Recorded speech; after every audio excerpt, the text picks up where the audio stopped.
Nous revoici à Cahors, au Mas del Perrier, donc dans la commune de Trépoux, tout près de Cahors. Nous avons ici un jeune vigneron plein de talent qui travaille en bio, qui travaille sur des sélections parcellaires.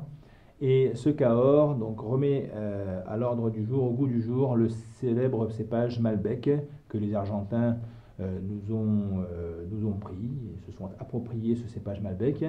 Eh bien, on va démontrer, nous, chez nous, que le Malbec est parfaitement adapté à la zone de Cahors. Alors, Fabien Jouve est un de ces jeunes vignerons qui a réussi à révéler les terroirs, les différents types de terroirs donc, de sa commune. Ici, nous sommes plutôt sur des argiles rouges, ce qui va donner des vins avec un petit peu plus de structure, un petit peu plus d'opulence. La cuvée des acacias, en réalité, fait référence donc à des sélections parcellaires, récoltées grain à grain, avec des macérations assez longues.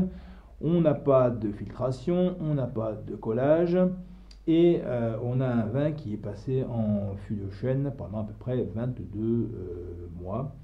Donc là, on va travailler justement sur le côté un petit peu oxydatif, et ces micro-oxygénations, elles vont donc apporter donc des vins, vont donner des vins assez savoureux, assez denses, avec des tanins assez patinés. Alors à la dégustation, c'est un millésime 2009, donc un millésime solaire, une robe noire, dense, brillante, d'aspect très jeune, très beau nez, très sanguin.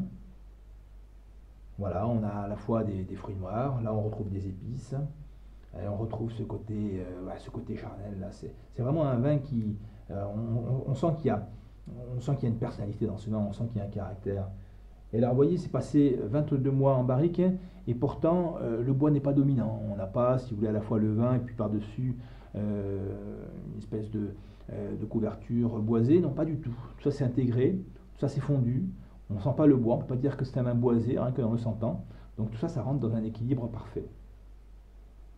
Voilà, c'est un nez qui se révèle aussi après l'aération, d'où l'intérêt donc de passer ce vin-là en carafe avant de le servir, si vous souhaitez le boire dès maintenant, bien entendu, car si vous souhaitez le garder, c'est un vin qui passera 15 ans sans aucun souci, c'est un vin que vous pourrez abandonner dans votre cave, et vous le retrouverez avec une certaine fraîcheur sur des vins qui sont vraiment bâtis pour des longues gardes. Alors sur quoi le proposer maintenant?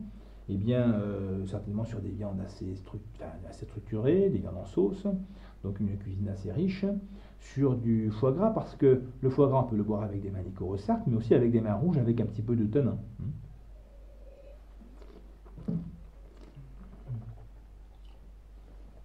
Voilà, donc effectivement, on a une jolie structure tannique, des tanins qui sont parfaitement enrobés, donc on n'a aucune agressivité. On a le côté cerise confite là qui ressort en bouche, c'est très long, derrière agrémenté par des petites mouches épicées. Vraiment un très très beau vin. On a vraiment envie de boire ça, quoi. Vraiment. Et là, le foie gras sera parfaitement à sa place. Sinon, ben, écoutez, proposez-lui un baron d'agneau, proposez-lui un petit gibier type un peu biche, par exemple. Et là, ça ira très très très très bien. Voilà donc le Mas del Perrier, la cuvée des Acacias sur le millésime 2009.